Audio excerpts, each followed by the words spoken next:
We're continuing with our study of Mareh Yaakov. We have our replacement technical people, so they pushed the button very well, and we'll continue on.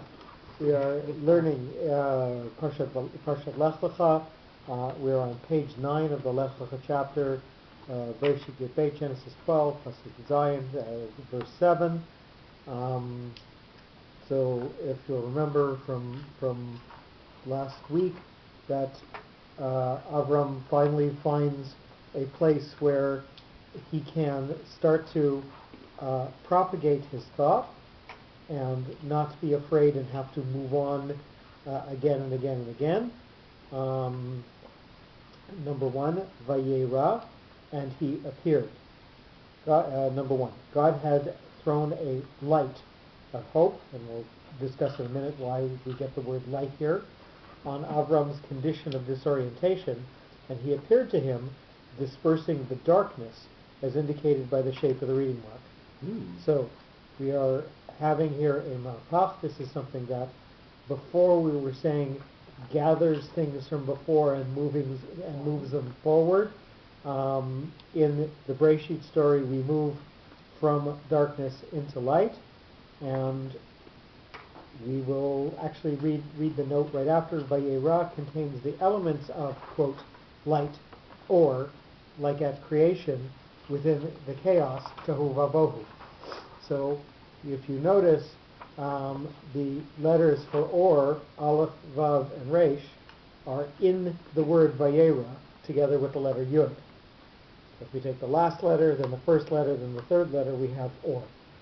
So we have the light hidden here within this word, and we use the mapach to say that we've got the progression from darkness to light that we saw in Bereshit, and we're seeing here yet another progression of the world from darkness to light, with Avram's beginning to spread his message. So we sort of celebrate that beginning with a note of transition, a note of taking something that was widely dispersed and moving it into the focusing concept of the Mahapach. We also notice that the word ends in an aleph. Bereshit starts with a beit, and Aseret Hadibrot starts with an aleph.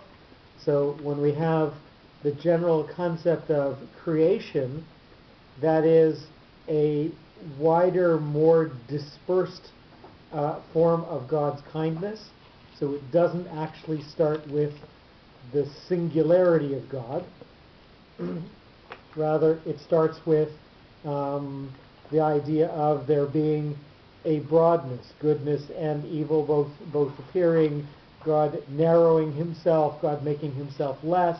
So it's not God in his fullness that we start Bereshit with, but when we start the revelation to the Jewish people, not the physical creation but the spiritual creation, we start with an aleph, and here we're ending this word with the aleph. We're ending with the idea of we're narrowing from a general form of a world to a world in which there can be that aleph, that yechidut, that singularity expressing itself.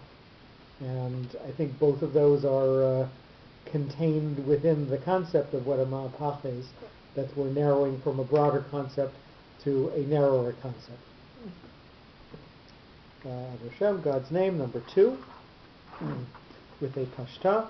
This is going to emphasize the word and focus us forward on what's going to come next. From this time on, God openly exposed his care and kindness to Avram, who was thought to depend on his own initiatives and decisions, as shown by the directional shape of the reading mark. So we're going to move forward here, and it's interesting that we're using the thoughts of care and kindness. Usually this name is related to aspects Can you pause the tape for a second? You put that one.